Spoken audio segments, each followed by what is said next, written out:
বিসমিল্লাহির রহমানির রহিম। আসসালামু আলাইকুম। কেমন আছেন সবাই? আশা করছি আল্লাহর রহমতে সবাই ভালো আছেন, আর আমিও ভালো আছি। যে যেখান থেকে আমার এই ভিডিওটি দেখছেন সবাইকে জানাই ধন্যবাদ। আজকে বাবুর বাবা দেখেন কত আম নিয়ে আসছে, আমাকে প্যারা দিয়েছে। মানে কি বলবো, আমি বলেছিলাম যে আমার জন্য অল্প করে আম নিয়ে আসো, আমি আচার দেব, আর সে 10 কেজি আম নিয়ে এসে হাজির।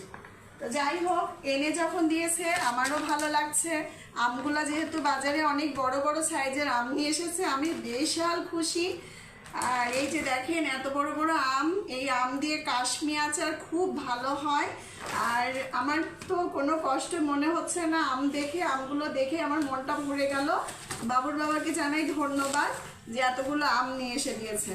তা যাই হোক, আমার কষ্ট হলো আমের আচারটা দেবো, যেহেতু আমের আচারগুলো সেও পছন্দ করে, তার বাচ্চারাও পছন্দ করে, আর আমিও খুব পছন্দ করি। এই বড় বড় আমগুলো দেখা যাচ্ছে ভিডিওতে ছোট আম, কিন্তু ছোট না, এগুলো একদম বড় বড় সাইজের আম। তো আমি এগুলো বেড়ে নিচ্ছি আর আপনাদের সাথে শেয়ার করে নিচ্ছি।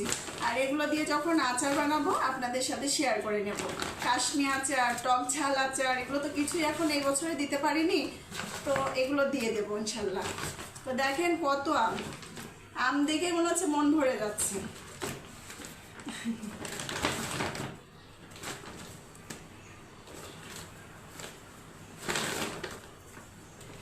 এই যে যখন মনে হয় যে মাথায় যখন মনে হয় যে বাজার নেই বা এটা করতে হবে, সে কিন্তু একেবারে বাজার ধরে নিয়ে চলে আসে।